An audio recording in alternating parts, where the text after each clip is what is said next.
नमस्कार, आप देख रहे हैं आर्यावर्त टाइम्स। मैं हूं निहारिका सिंह। बिहार में मानसून ने समय पर दस्तक तो दे दी, लेकिन बारिश ने अब तक लोगों को निराश किया है। जून का महीना लगभग सूखा बीता और इसका असर अब खेतों से लेकर जल स्रोतों तक साफ दिखाई देने लगा है। हालांकि अब मौसम विभाग ने राहत भरी खबर दी है। पटना समेत राज्य के कई जिलों में अगले कुछ दिनों में बारिश की गतिविधियां तेज होने की संभावना है।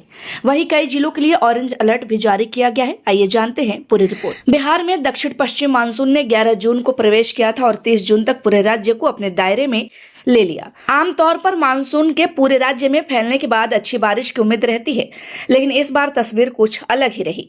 मौसम विभाग के आंकड़ों के अनुसार जून महीने में बिहार में सामान्य से करीब 35% कम बारिश दर्ज की गई। यानी मानसून आया जरूर, लेकिन उसकी रफ्तार और प्रभाव उम्मीद के मुताबिक नहीं रहा।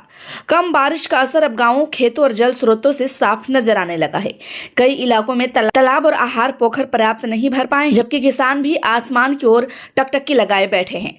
मौसम विज्ञान के अनुसार 15 जुलाई के बाद बिहार में मानसून पूरी तरह सक्रिय होने की संभावना है। वैज्ञानिकों का अनुमान है कि इस दौरान पटना समेत राज्य के अधिकांश हिस्सों में अच्छी और व्यापक बारिश हो सकती है। विशेषज्ञों का कहना है कि यदि जुलाई के पहले पखवाड़े में भी पर्याप्त बारिश नहीं हुई तो राज्य के कई जिलों में सुखाड़ जैसी स्थिति बनने का खतरा बढ़ सकता है। इसका सबसे अधिक असर कृषि और पेयजल व्यवस्था पर भी पड़ सकता है। फिलहाल मौसम विभाग ने पटना सहित कई जिलों में हल्की से मध्यम बारिश की संभावना जताई है। दक्षिण पश्चिम मानसून के आगे बढ़ने के लिए वातावरण अनुकूल बना हुआ है। बारिश होने से अधिकतम तापमान में 3 से 4 डिग्री सेल्सियस तक गिरावट आने का अनुमान है। इससे लोगों को तेज गर्मी से कुछ राहत मिल सकती है। हालांकि मौसम वैज्ञानिकों का कहना है हवा में नमी अधिक रहने के कारण उमस बनी रह सकती है, यानी बारिश के बावजूद लोगों को चिपचिपी गर्मी का एहसास हो सकता है। मौसम विभाग ने उत्तर और पूर्वी बिहार के कई जिलों के लिए ऑरेंज अलर्ट जारी किया है।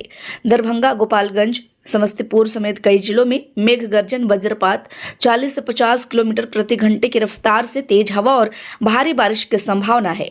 प्रशासन ने लोगों से अपील की है कि खराब मौसम के दौरान खुले मैदानों, पेड़ों और बिजली के खंभों से दूर रहें। किसान भी मौसम विभाग की सलाह का पालन करें और बिजली कड़कने के दौरान खेतों में काम करने से बचें। कम बारिश का सबसे ज्यादा असर खेती पर पड़ रहा है। बिहार में धान की रोपाई का समय चल रहा है, लेकिन पर्याप्त पानी नहीं मिलने से रोपाई का काम कई जिलों में प्रभावित हुआ है। खासकर लंबी अवधि वाली धान की किस्मों की खेती किसानों के लिए चिंता का विषय बन गई है। खरीफ मक्का की बुआई और शुरुआती बढ़वार के लिए भी जरूरी नमी नहीं मिल पा रही है, जिससे उत्पादन प्रभावित होने की आशंका है। केवल धान और मक्का ही नहीं, बल्कि दलहन और तिलहन की खेती भी बारिश की कमी से प्रभावित हो सकती है। उड़द और मूंग जैसी फसलों का अंकुरन कमजोर पड़ रहा है। वहीं तिल की खेती का रकबा भी कम होने की आशंका है। इसके अलावा भिंडी, लौकी, करेला, खीरा, मिर्च और टमाटर जैसी खरीफ सब्जियों के उत्पादन पर भी संकट गहराने लगा है। यदि समय पर अच्छी बारिश नहीं हुई तो इसका असर आने वाले महीनों में बाजार में सब्जियों की उपलब्धता और कीमतों पर भी देखने को मिल सकता है।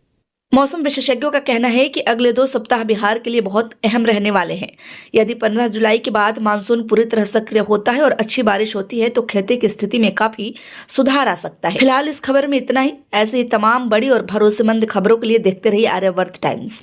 खबर अच्छी लगी हो तो लाइक करें, कृपया चैनल को सब्सक्राइब करना ना भूलें। धन्यवाद।